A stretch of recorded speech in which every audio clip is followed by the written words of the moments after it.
Hello, Bike Life participants. Hope you can enjoy some of the ride with us today.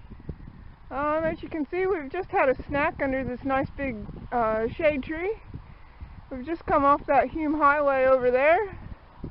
I had to ride 2 kilometers on that. There's no other road, but we got off all that busy crap. And now we're about to hit that 100 zone and head up into these hills.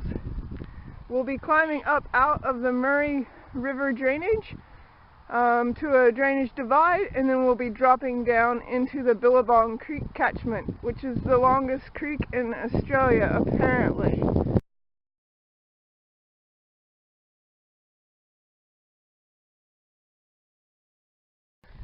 So now we're going to go for a downhill as we've been standing here on the drainage divide.